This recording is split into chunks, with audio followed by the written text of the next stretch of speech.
this fall. No, actually, right now. Down here in the bottom left-hand corner of Entombed Valley, we have our green Protoss player from Team SCV Life. It is Inori, and he's trying to tie it up against Incredible Miracle, and their representative is this guy here in the upper right-hand corner. It's our red Zerg player, True. One Zerg, one desire. Will I Am True defeat TSL? In a world where Inori tries to tie it up. That doesn't sound intense at all, except for the...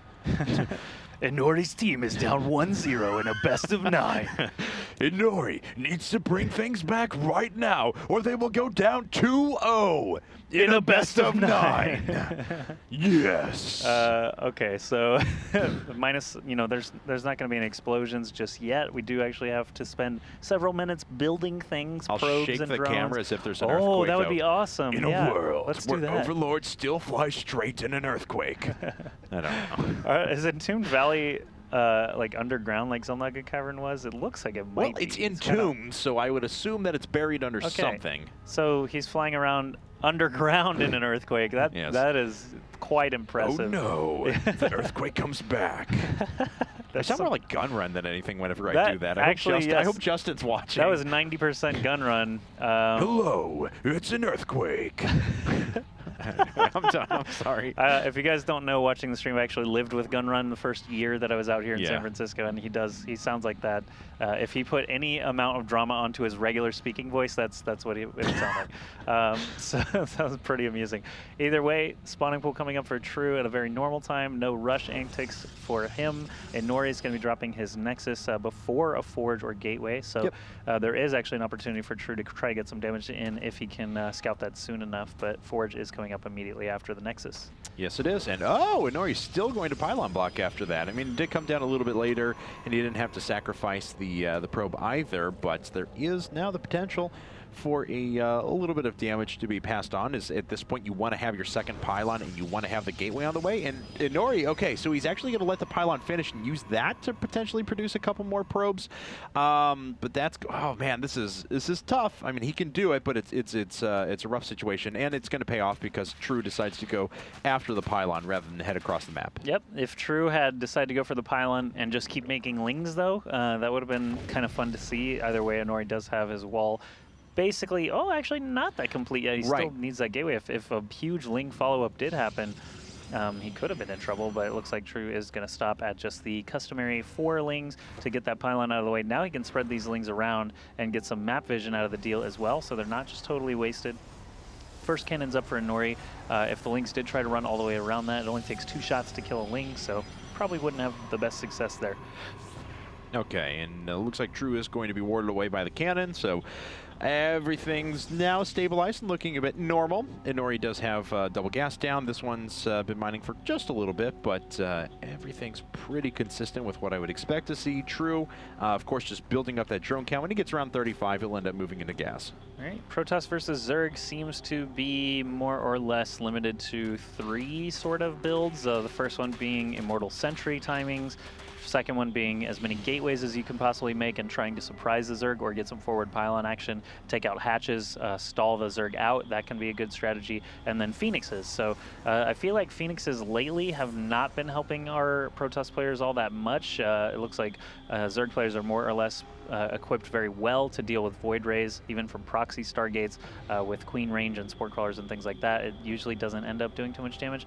So Immortal Sentry can be super effective if you're able to, get your force fields out effectively. If your force fields are coming out like one at a time, you can't protect your sentries. If sentries get picked off at all, it's still really risky to try and run for that strat. I think we saw a match yesterday on Ohana, I think it was, where Huck played against Dongregu. Yeah.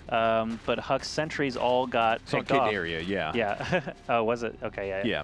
No, maybe I'm thinking of a different one. It was one of the other PVZs where the Zerg player waited. I think it was Stefano versus Vampire, actually. Oh, yeah. That very first map where Stefano waited with his Lings behind the mineral patch. And when Vampire came down the ramp, he had 2 Immortals and a bunch of sentries. When the fight ended, he had like 3 Stalkers. So he did not protect his sentries and Immortals well enough, and that sort of thing can happen as well. So, each build actually has their weaknesses. Phoenixes, I feel like just the anti-air for Zerg recently has been more than enough to be able to deal with that. And the Corruptor transition afterwards to deal with Colossus, it usually works out just fine too. So I don't know. It's tough. It's tough for Protoss in PvZ at the moment. Yeah. Oh, man, now you're going to make me think of who that was, because it was the second player, because the first game was on Daybreak between Stefano and Vampire, and then there was, I forgot who game number 2 was, though. What team was it? It was MVP, It right? was MVP, yeah. You're 100% correct there. I Tails? just Was it can't Tails? think of, no, No. it wasn't Tails, but anyway. Yanghua? No. This I'm was, just kidding. It's I am.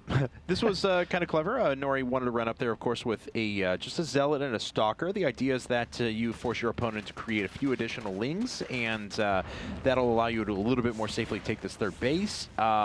You know, because they then have to wait on their subsequent follow-up. But True did not take the bait in any way, shape, or form. Decided to continue powering ahead with drones, and his tech is looking just fine. Layer tech, double evolution chamber, more gas. He's got a macro hatch, and that Roach Warren, of course, already in play. Inori, on the other hand, he's up to just 3 gates, I believe. Yeah, 3 gates on the Twilight Council and that robotics facility, but he can actually make a monster follow-up to this. Yeah, once these destructible rocks are down, Inori can move safely between his 2 bases, but with the lair coming up, True has another macro hatch, as you mentioned, so it's just a lot of production capability. If he's going for something around the 10-minute mark, Nori's going to have to be prepared with enough sentries and, you know, actually damage-dealing units. It looks like he's researching Blink now, but not doing any warpins for the moment. There's a warp prism coming up for Nori, so I actually have seen this out of him quite a few times with varying levels of success, so we'll see this time how good it's going to do him, as Shrew is putting up a 4th base also. It could be kind of difficult to deal with that many bases for a Zerg player.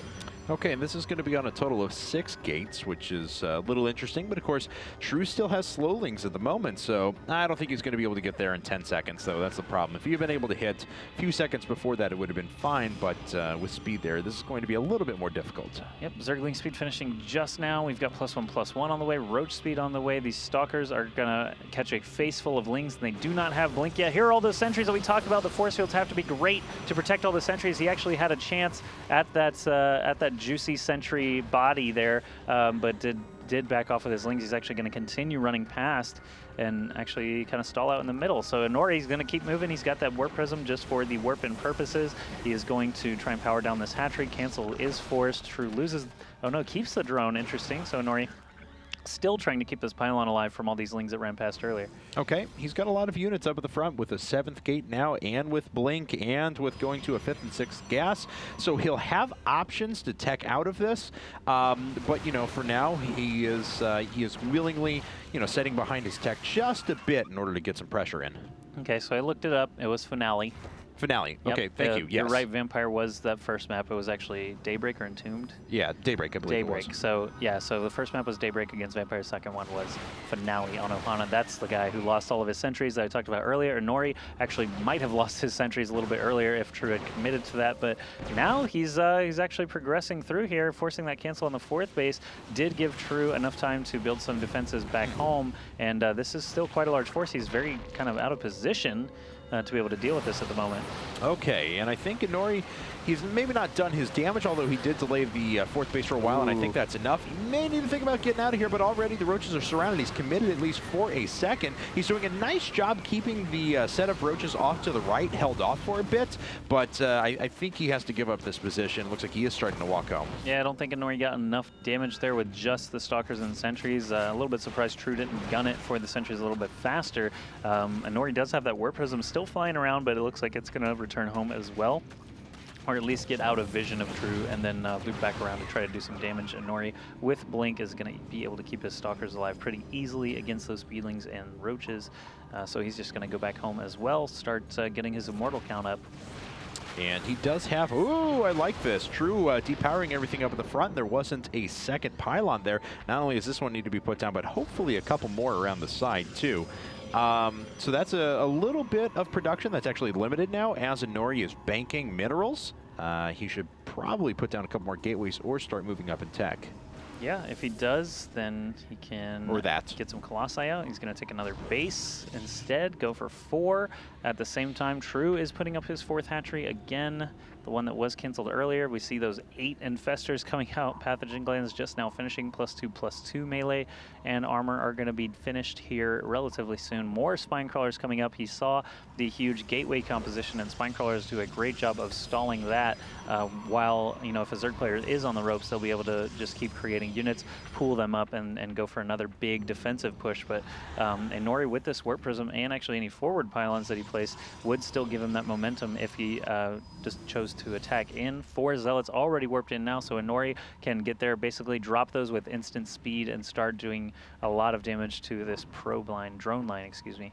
But it looks like True did pick up on this, so he's looking for the Warp Prism, and he's going to get it, and that is a bad situation for Inori. He loses all 4 of the Zealots inside, too. Warp Prisms are made of glass. That's how they're able to warp things in. It's space glass. Yes.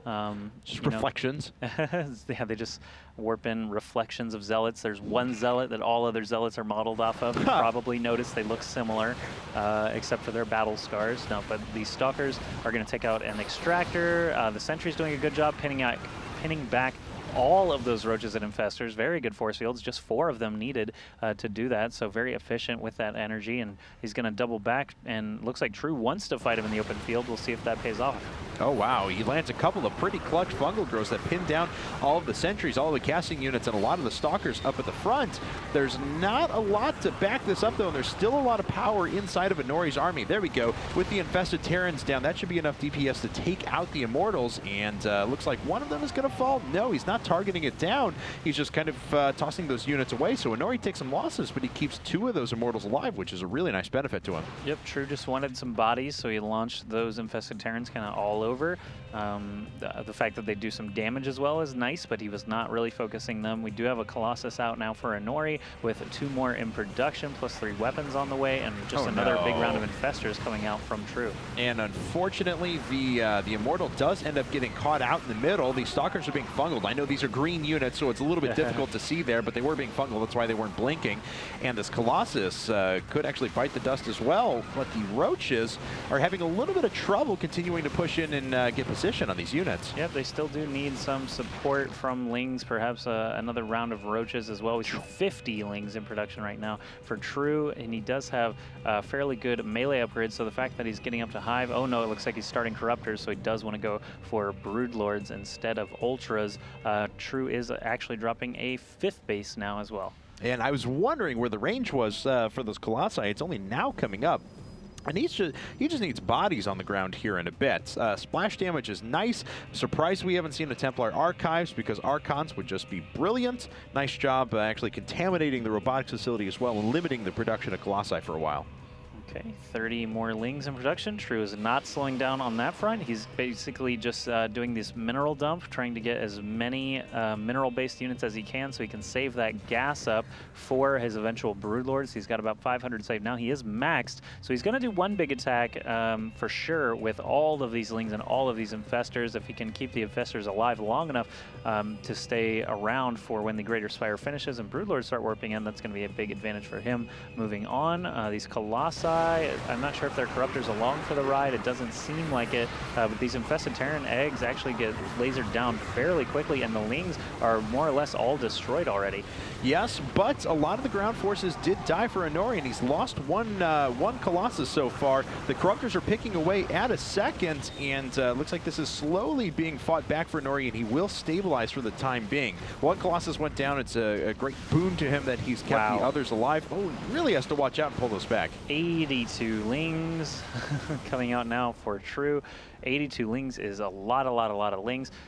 Interesting thing about the Infested Terrans versus just chained fungals is that the damage is instant, right? So you get a whole bunch of Marines out and they just start DPSing immediately, whereas the fungals can, you know, sort of turn the tide in a positional battle by, you know, pinning down Stalkers, keeping Colossi from being able to walk up and down cliffs. The fact is you need that burst damage, and that's what True opted for there. While the Lings were soaking damage, he wanted the Infested Terrans to do as much as they could, so that's kind of the energy trade-off there for the spells of the Infestors. They're going to walk in and not really be able to cast a whole lot. Here comes some more Infested Terrans to try and do some damage, but the Ling count is really low. Corruptors trying to finish off these Colossi still don't have the DPS to be able to bring them down, so True is actually going to be on the back foot here.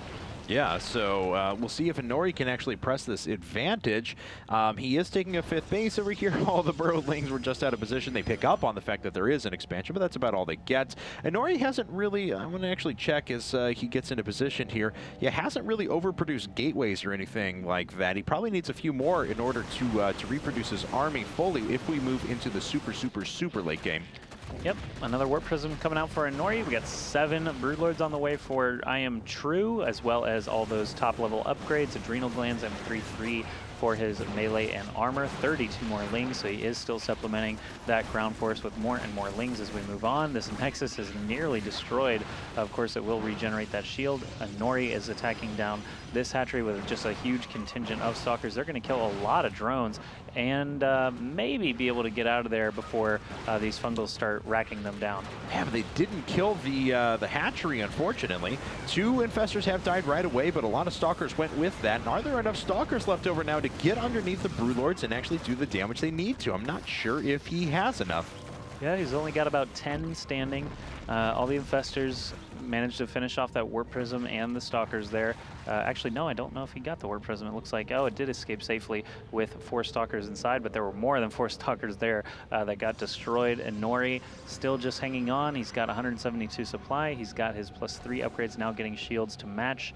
Armor to match, and was that Warp Prism speed going on up there? Yes, it is. The Warp Prism and Observer speed always trip me up a little bit. Imagine if you're looking at the unit from the back. So all those tiny little spindles of the Observer you see there. So so the really thin one that looks like it, that's the Observer upgrade. If you're curious.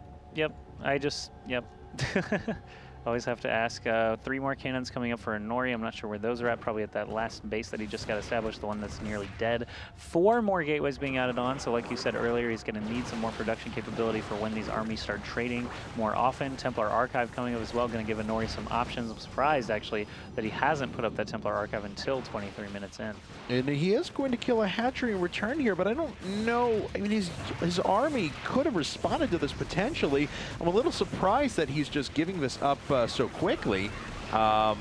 Zealot's not able to hold off those Zerglings, and it looks like he is basically just going to go for a full-on base trade.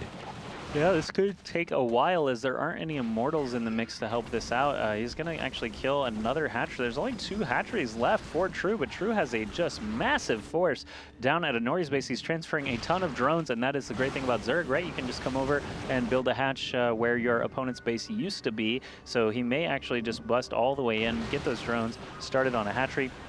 As long as all of these buildings don't get killed, True can just build extractors kind of here and there to keep himself in the game. So even if the Death Ball does press forward and take out the majority of his tech, he can rebuild that hatch, and there will be an army clash at some time. No. Oh my goodness, that's a lot of probes, all getting taken out by that Fungal and Ling combination.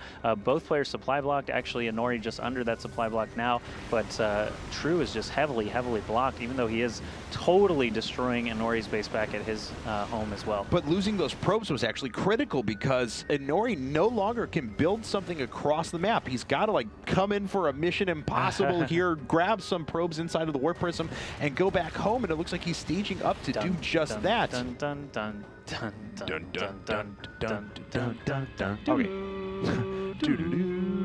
This is a big force still remaining, but these Infestors have been regenerating energy basically the entire the probes game. have been discovered. It looks like some red dots are attacking them. Broodlings have found them. He's got them. Oh, he's got a bunch of them. He grabs 7 and heads for the hills. I'm not sure where he's going to be able to go, as True is actually destroying everything. There are still a couple of buildings remaining. He did not get the extractors at the natural base, and there is something in the very bottom right corner of the map as well, another extractor. Like I said, he can just kind of dot the map with those and still has enough mineral count to be able to put up a hatch. So Inori going to lose his last buildings right now. Build something! Build something! Oh! No! He didn't get it down in time! He didn't get it down in time! He was trying to drop out the probes and he lost! Oh, True!